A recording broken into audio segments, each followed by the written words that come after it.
I think enough time has passed for me to say one more thing in regards to BB Tag. How's it going, everybody? Jerome here back, bringing you guys another video in regards to BB Tag. And this is just me talking about the game, its current situation, and obviously EVO. Now, I am going to EVO this year, so I decided to make at least one more thing in regards to this game. Now, first and foremost, if you guys know who I am, you guys already know where I stand in regards to this game. And if you guys don't know who I am, then you guys may not like me, and you guys may not even finish this video in the next, let's just say, 3 minutes. And that's all I'll say for now. With that said though, let's start off strong with this video. So if you guys don't remember, EVO this year is hosting 4 games only for Sunday Finals. The first game obviously being Street Fighter V, the second game being Tekken 7, the third game being Smash Ultimate, and the fourth one, oddly enough, is BB Tag. Now, with my personal feelings aside for this game, no matter who you are, a huge supporter of BB Tag, a huge supporter of Arc System Works games, or if you're just a casual in the FGC, seeing BB Tag on Sunday Grand Finals is extremely weird. And it's so weird that it actually led people to even start saying that Arc System Works actually paid their way to get into EVO Finals this year with BB Tag. It topped Samurai Showdown, it topped Soul Calibur, obviously it topped Under Night, but most importantly, it topped MK11. Now, I'm not saying that this said game should have been there instead, but I am saying this one thing. EVO Sunday Finals usually consists of some of the biggest games at that time. And as time passed, a lot of people, especially the content creators that supported the game to hell and back, can see that BB Tag as a game has significantly decreased in popularity and of course of player interest. Other than that, what's the other situation that BB Tag is in? Sunday Finals are usually a place, or is usually a place, where we get reveals of upcoming characters, upcoming season passes, and so on and so forth. And with it having Sunday Finals, a lot of people actually have a lot of expectation coming out of it. Yes, it's weird that it's on Sunday Finals, but that alone is enough to make people say that, yo, this thing better have something big for taking up EVO Sunday Finals, dude. And if I'm being completely honest, a lot of people have all the right to think this way. But of course, the question remains on who or what is actually going to be revealed for BB Tag.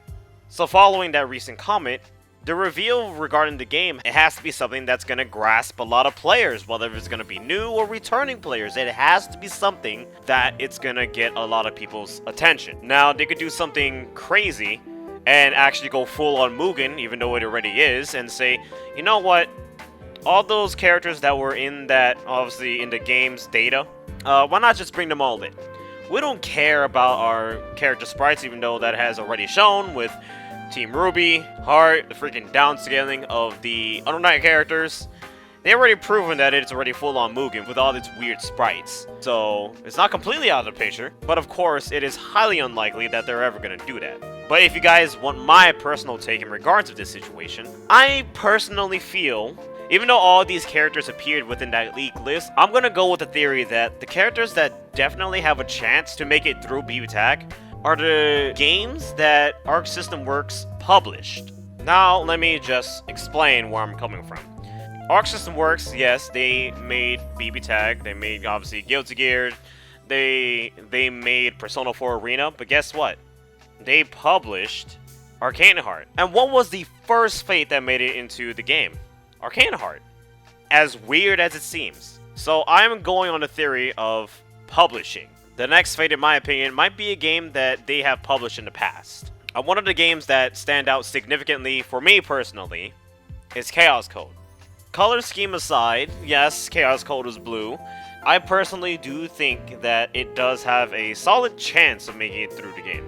And hell, with this theory that I just said, some people may be like, well, with that theory, you might as well say that Kill la Kill has a chance. I would say that.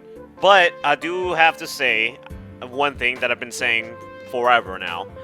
And it's still weird that Senna and Kagura got cut out. I'm not saying it definitely was there and they took it out at the last minute. All I'm saying is that it's still to this day weird that when the voice lines for the characters were revealed, talking about Merkaba and Mika, obviously, that what leaked alongside them was the Senna and Kagura voice lines. And that's where a lot of people, including me, jumped to conclusion, holy shit, Senna and Kagura actually has a chance to come through, and that's awesome.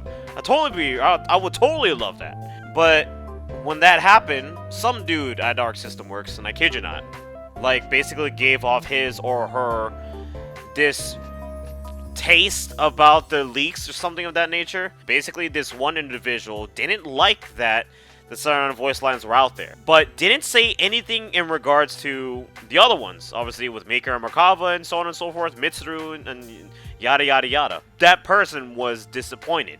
And literally a couple of days later, the video was no longer there. But luckily, people out there actually made videos about it. So, in my little personal bubble, I still think that Senna and Kagura has a chance. Even though that, it just came back with that new leak list. Ever since that one incident, I personally feel Senna and Kagura has a chance. As weird as that seems.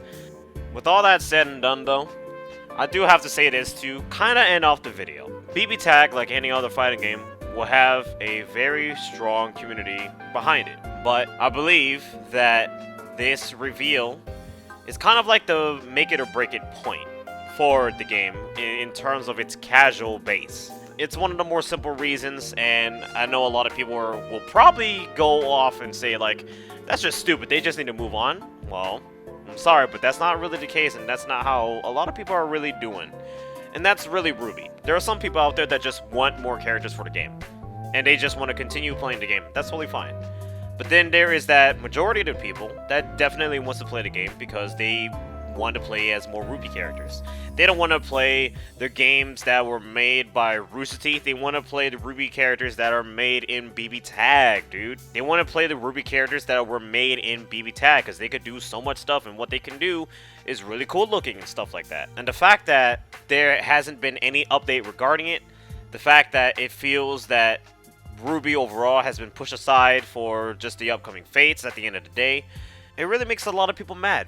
But at the end of the day, whatever is going to get revealed at EVO this year is definitely going to be the make it or break it point. And that's all I really have to say about it. For me personally, as I said before, I think Chaos Code has a good chance of making it through, but maybe it'll be something completely out of left field. Maybe it'll be something that will catch a lot of people off guard. Maybe it's going to be Hyperdimension Neptuno. Who knows what's going to happen? But at the end of the day, will people actually care to give it a shot? Anyways, I'll be back making a complete video about this game when I come back from EVO, of course, so tell me what you guys think down below. I'm very interested to see what you guys think about this game's future overall.